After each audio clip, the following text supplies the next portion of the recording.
Hey guys, welcome back to another video. Today I'm going to be reviewing Darkness Tell Us by Richard Laymon. So first off, I want to start with the cover art. Obviously, I usually start off my videos with that. Just had to clear the camera, so hopefully that's better. Cover art is very detailed. The knife sticking into the Ouija board.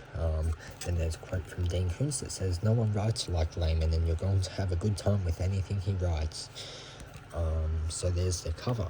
Here's the spine, very thick 500-page novel, and this is the back, and it says, "It starts at an end-of-term party. 6 college kids and a Ouija board. The board that Professor Corinne Dalton had hidden at the back of a cupboard and sworn never to touch again, not after Jake's death. And now here are these kids falling for the revelations of a spirit called Butler, swallowing its promise of a fortune hidden in the mountains.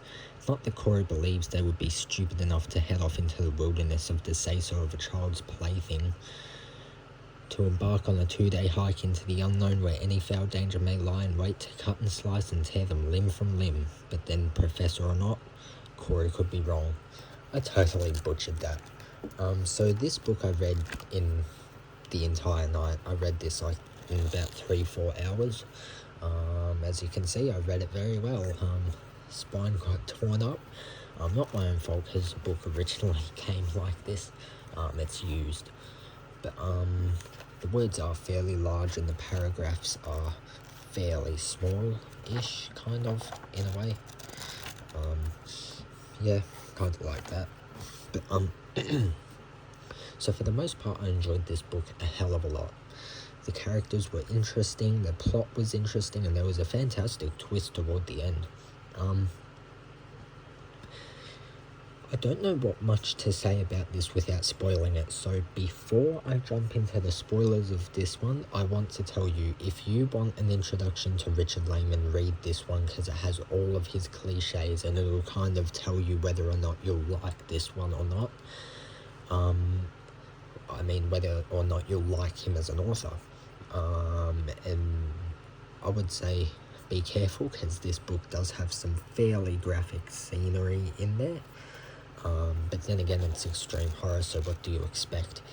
Anyway, now onto the spoilers. So, first off, I want to say this book had a lot of rape. Wasn't just rape. Wait, what? Hold on, I'm sorry. This totally threw me out. This book was originally from a nursing home.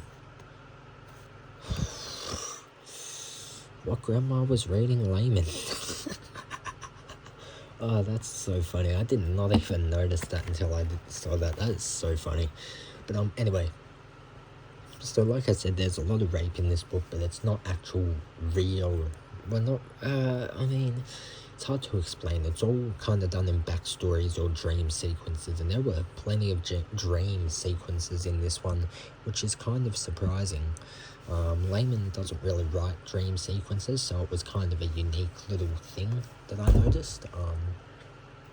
And yeah, the rape in this story, however, was very graphic. Sorry, is this great? The fucking video was unfocused. That's so annoying. My camera sucks.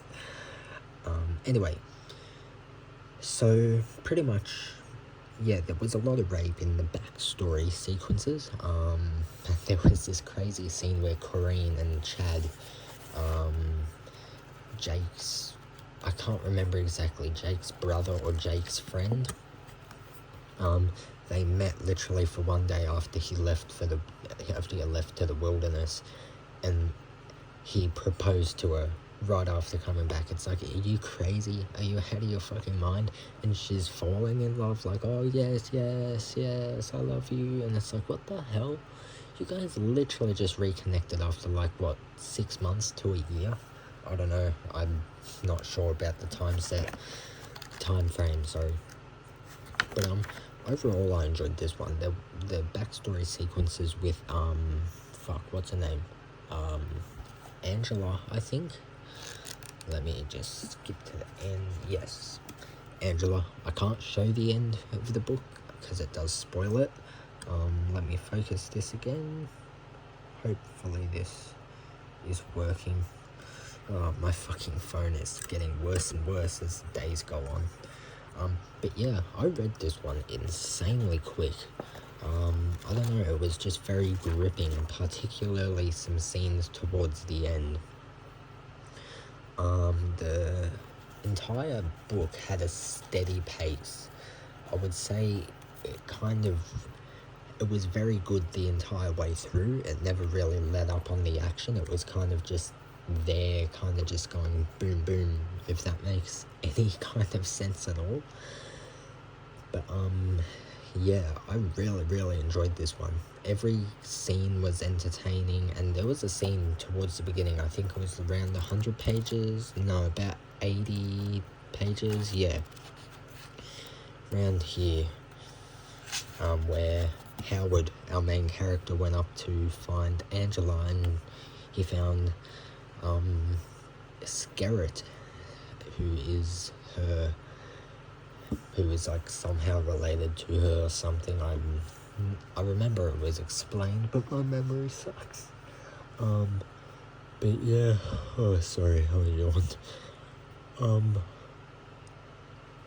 Oh fuck, oh sorry.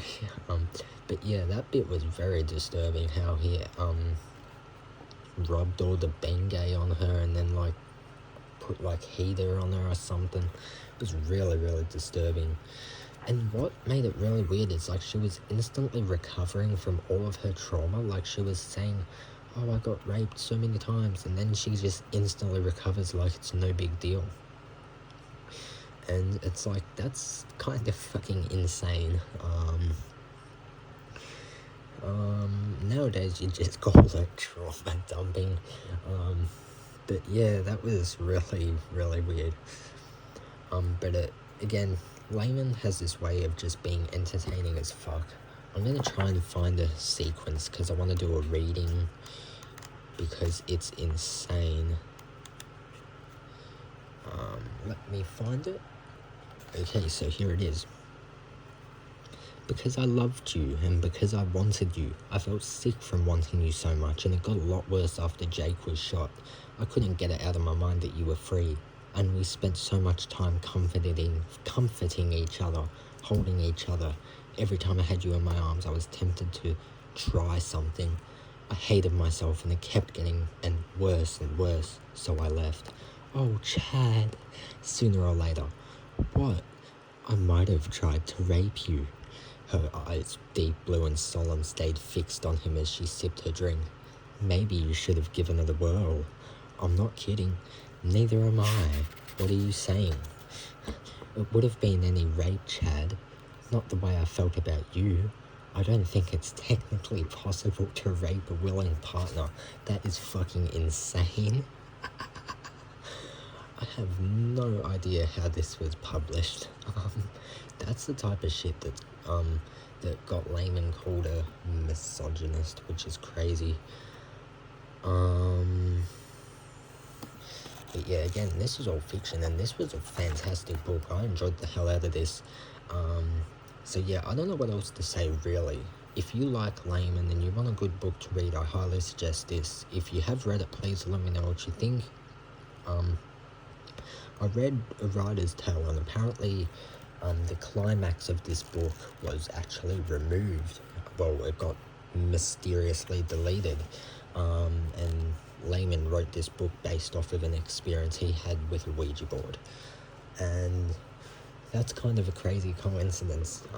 You know, I wanted to read this for many years, but I never ever read it because I used to be superstitious as fuck, and I was like, oh no, if I read it I'm gonna get fucking cursed. I was like, oh no, I'm gonna open up a door to hell and then there's gonna be demons coming out. It's like, dude, that's not gonna fucking happen. So yeah, I think I'm gonna wrap my review up around here. So like I said, if you enjoy Laymon, you want a good book, a very entertaining book, I highly suggest this. If you want to read something gross, something uncomfortable, something challenging, something entertaining as all hell, read this. This had a lot of 80s horror vibes. I could picture this like it was a film from the 80s, like an old 80s horror film, particularly the scene with Doris, around 140 pages. You'll know it when I mean it. You'll know it when you see it.